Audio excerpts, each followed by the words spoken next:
a group of people got together after one of these meetings and decided that since there were all of these organizations that were helping people, like the Freemasons and the Shrine, because they all had this philanthropic push. They wanted to have a good reputation, so they did everything they could to look like people that were trying to help others.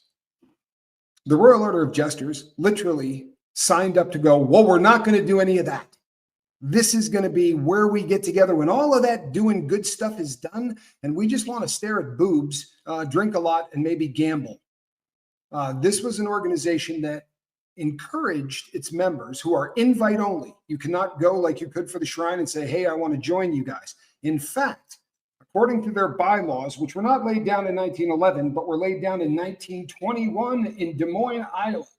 By then, there were 51 courts, 1,300 jesters, and they made some rules. And one of them was, if you ask to become a jester, or if you just say, hey, what the hell is going on with you guys? What is it you're doing? You're immediately barred from ever being a jester, which is a fairly serious thing among that troop. They went on to flourish.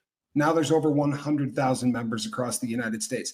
And the number of scandals that this place has had has been nothing short of incredible. And my girl has kind of become the face, this is my girl Reese, has kind of become the face of this fight.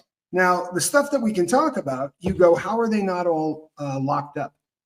Because the laws that this group of people break is out in the open. It's very well known. And the reason that they're not is very much the same reason that groups like Scientology stay in business. And it's because, number one, they are incredibly secretive. There are very few people out there, even within the Masonic order, that really understand what's going on with this group. That's number one.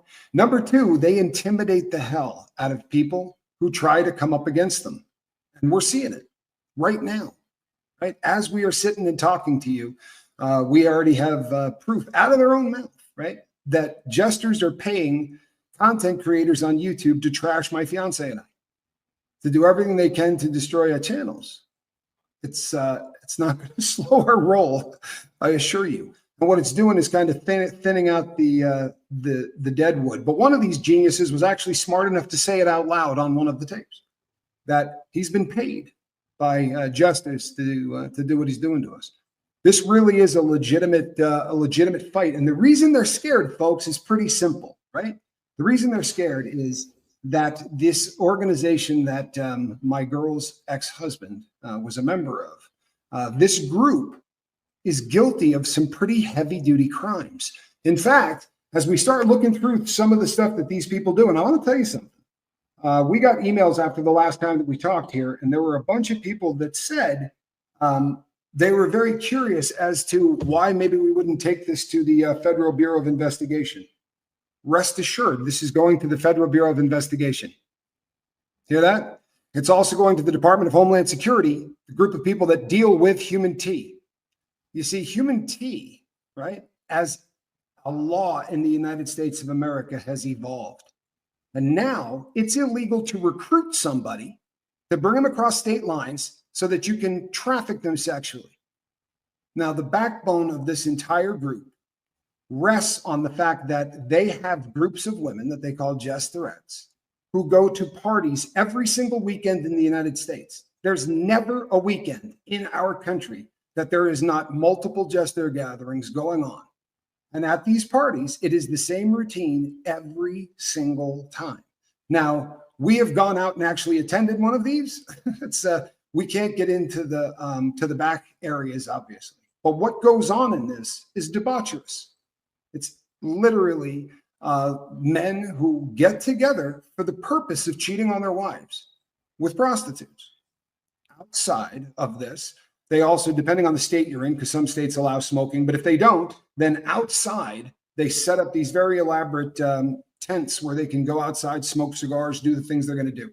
But all of it revolves around prostitution. And this is where the fight sort of becomes the fight.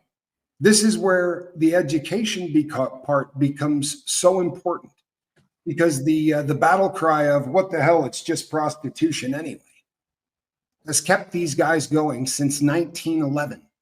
And guess what? It's not just prostitution anyway.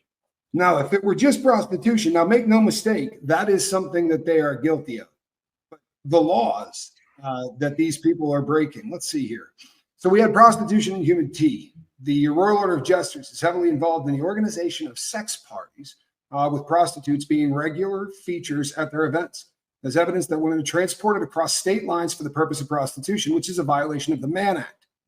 Some of these women are allegedly underage. Now, we know from open investigations into Florida, where wet line fishing, right, which was not a real company, but one that was started by some jesters, allegedly, were running these fishing trips that really were just masking these guys going down and hiring women allegedly as young as 13, who are tricked into coming onto these big yachts that these guys rent under the guise of they're going to be coming on board to do some cooking and cleaning and basically just hang out.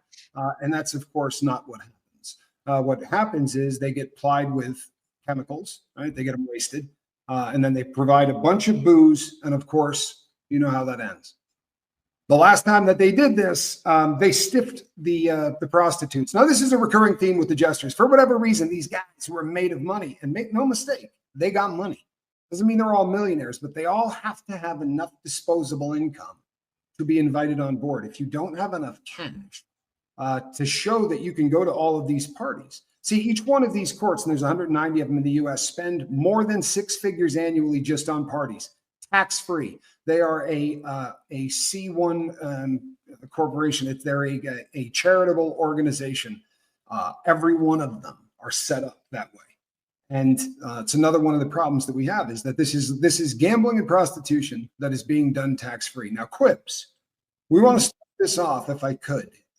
We know that you were married to 2 jesters, correct? That's right. The first one passed away and was not an issue, so to speak. If you could just explain why the difference, I guess, between your first and second husbands, because we're not going to spend a lot of time talking about your first one, and I'd like people to understand why. Oh, he was just much older, and he had been a jester for 50 years when he died. He was at the end. He had been through it all. He had seen it all. And when I say seen it all, I don't know what all is because I wasn't around then, of course, in his life. But he was a very active jester. He never really talked much about it. And I met him toward the end of his life. So we just spent our time together, and he made me more a priority than that group. So I knew somewhat of what they were, but nothing to the degree until I married the second husband. Right. So as far as the prostitution and all that, you figured it was probably more along the lines of chicks dancing or whatever, or were you completely oblivious to what was going on with the jesters at all with your first husband? Did you guys ever discuss it? I think I don't think I was completely oblivious, but I think that I was a little bit more naive. You know, again, he didn't go to trips. He didn't do any of those things. So it wasn't really throwing me out. Like, it wasn't sending me red flags. It wasn't on my radar so much. He didn't hardly even talk about it much. So I just assumed it was kind of like a shrine group. Right. So, I mean, I think there was a couple of things where I felt tipped off at some point. And I was like, that's odd. You know, that's weird. But no, it didn't really send alarm bells off until I married the second one. Okay. So, and when you married the second husband, so for those who don't know, he hit on her at the funeral.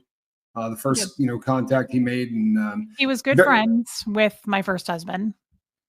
Yeah. So, he came to the funeral, and he hit on me there.